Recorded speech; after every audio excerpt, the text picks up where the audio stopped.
Venezuela's ousted President Nicolas Maduro is expected to appear at a New York City court on Monday to face drugs and weapons charges. The U.S. military seized Maduro and his wife in an operation early on Saturday morning in Caracas.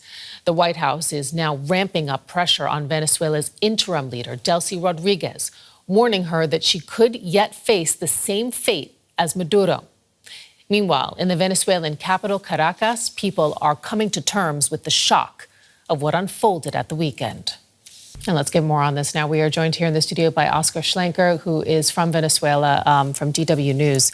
So tell us a little bit more about the position now of the acting president, Delcy Rodriguez. I mean, initially she expressed a tone of defiance. Now she's talking about peace and dialogue.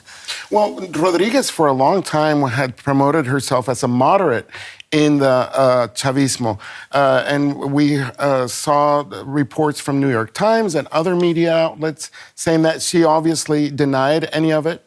But now we're seeing that after the defiant moment, she's said she's willing to work and cooperate with the Trump administration to bring peace and to keep the sovereignty of Venezuela. Let's talk a little bit more about what Trump had to say, because earlier he reiterated that the U.S. is in charge of Venezuela after having done so the previous day. Let's have a listen to his latest statement now, where he also spoke about how the Venezuelan operation unfolded. The bravery was incredible. Lindsay, they got off the helicopter and the bullets were flying all over the place. As you know, one of the helicopters got hit pretty badly, but we got everything back. Got everything back and nobody killed. The next question is, who's in charge of Venezuela right now? Have you spoken to the newly sworn-in president there, Rodriguez? And what are your thoughts on the entire situation? You said the U.S. would run Venezuela. We're dealing with the people. We're dealing with the people that just got sworn in. And don't ask me who's in charge, because I'll give you an answer and it'll be very controversial. What does that mean? It means we're in charge. Have you spoken with her? We're in charge. Have you spoken with her? No, I haven't, but other people have. Do you want to? Yeah, at the right time I will. So, he's still claiming that the U.S. is in charge of the country. Tell us a little bit more about this. Well, I think that's the idea behind this whole scheme, is to show that the U.S. is in charge of the hemisphere.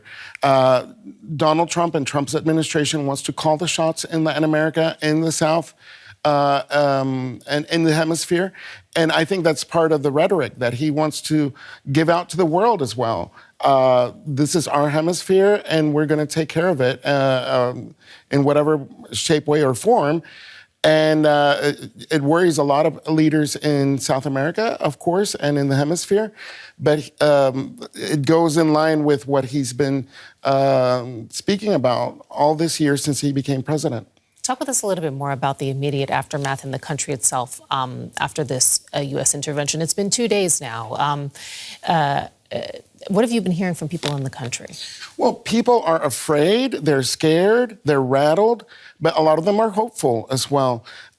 Many of them were hopeful that the government that was going to come afterwards was the government that was elected in the last presidential elections, where the opposition showed the majority of support from the people.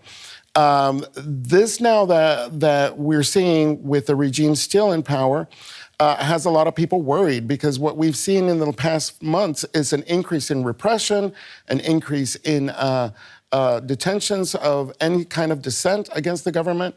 And people are hoping, more than anything, that the political prisoners are let free from prison right now. With all of the elements also at play in the country, talk with us a little bit more about a potential power tussle.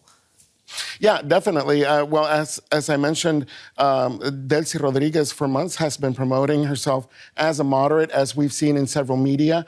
And of course, that will bring about some kind of tussle within the Chavista government, especially because Maduro and Cilia Flores were the biggest faction of the Chavista government, and they appointed judges, ministers, and in all kinds of leadership roles in the in the government.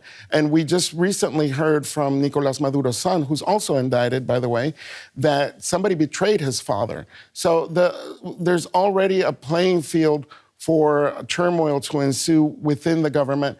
And that's what they want to show. They want to show unity and legitimacy in this new era of Chavismo.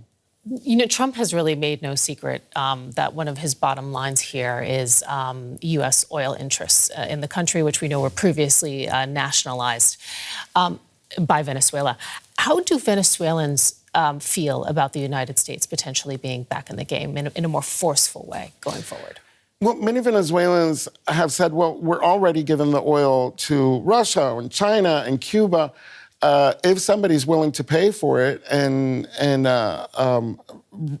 rebuild the industry that's in shambles after being the fifth largest oil industry in the world, we're right now the last one, and oil production has fallen drastically. Well, many Venezuelans are just hoping for the industry to pick up. Okay, DW's Oskar Schlenker with the very latest on what's happening in Venezuela. Thank you so much. Thank you.